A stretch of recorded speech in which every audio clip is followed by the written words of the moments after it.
The Chinese Spring Festival is approaching, and today I'm going to share a special treat for the occasion, Nougat de Montélimar.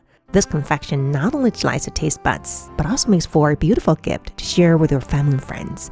It might seem a bit intricate, but with my guidance, I'm sure you'll achieve success. Let's start with the ingredients. You'll need 4 large egg whites, 2 tablespoons of castor sugar, and 20 ml of apple cider vinegar or lemon juice, or you can use 1 gram of cream tartar. Now grab a saucepan and measure out 650 grams castor sugar, along with 130 grams of corn syrup or glucose, and 220 ml of water. Set it aside. In another tall saucepan, weigh out 450 grams of honey. While orange blossom or lavender honey is preferable if it's not readily available, just to use any honey in your pantry as an alternative. Here I use forest tree honey.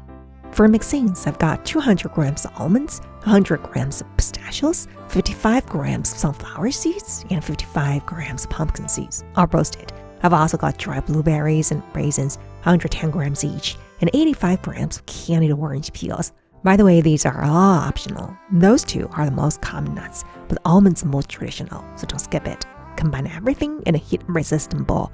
If you're short on candied orange peels like I am, you can compensate with a couple orange zest. Mix thoroughly and cover. Finally, 85 grams cocoa butter. It's optional, but it not only introduces soft texture, but also imparts fragrance to nougat. Place both in the oven at 100 degrees Celsius. This not only aids in melting cocoa butter, but also ensures they stay warm before use. This recipe is designed for a 28 centimeters or 10-inch square pan. For easy breeze, line the bottom with parchment paper, ensuring full coverage of pan sides. Then prepare 2 layers of wafer paper, lay one on the bottom and the other on top when the nougat is ready. Wafer paper has distinct textures on both sides, so remember to place rough side in direct contact with the nougat. Now let's get down to business, starting with making the sugar syrup. Use a spatula to stir the sugar mixture, dissolving any crystals. Be cautious not to leave any crystals on the sides of the pan. Once you don't feel any crystals, stop stirring and insert the thermometer into the syrup. Simply wait until it reaches 120 degrees Celsius. At this point, do 2 things. 1. Heat the honey on another stove and start caramelizing it. 2. Add egg whites and apple cider vinegar to a 7-quart mixing bowl. Attach a balloon whisk and start whipping at a medium speed. As it begins to foam, gradually add 2 tablespoons sugar and let it continue whisking. While beating, let's head over to the stove and keep an eye on the honey. By the way, this is why I suggest using a tall pan. Once it reaches the target at 130 degrees Celsius, turn off the heat and bring it over to the mixer. By this time, the egg whites should be at a stiff peak stage. With the mixer running on medium-high, pour it slowly and carefully into egg whites along the side of the bowl. This will prevent the whites from turning into scrambled eggs. Now back to the stove.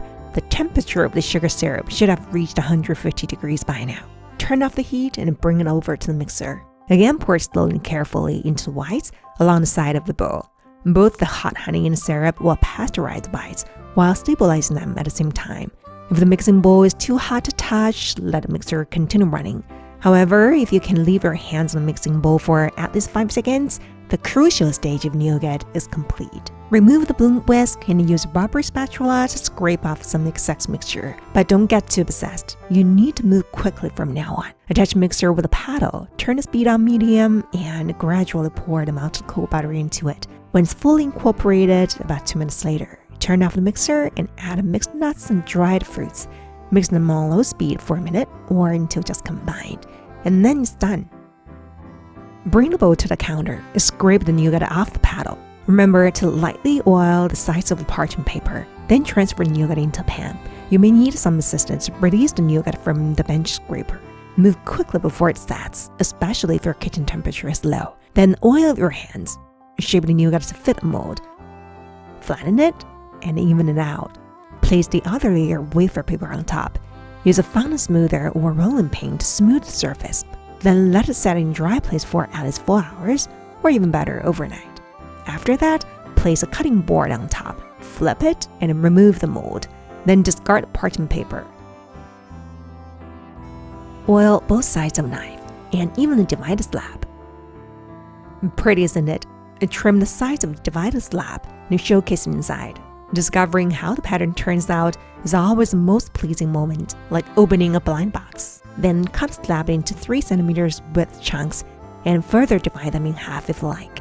I've tried different ratios over the years, and this nougat is balanced between the softness and chewiness. It's easy to break apart and friendly to teeth. It's nutty and citrusy with a bit of caramelized honey flavor, and it's not too sweet. Roll it in candy paper, twist and tighten both sides, and there you have a pretty candy. For gifts, let your imagination decorate a wrapper to give it a Chinese New Year feel. And you'll know it's a hit when you ask your neighbors come to the doorway, grab some, and they disappear in no time. Happy Chinese New Year, guys!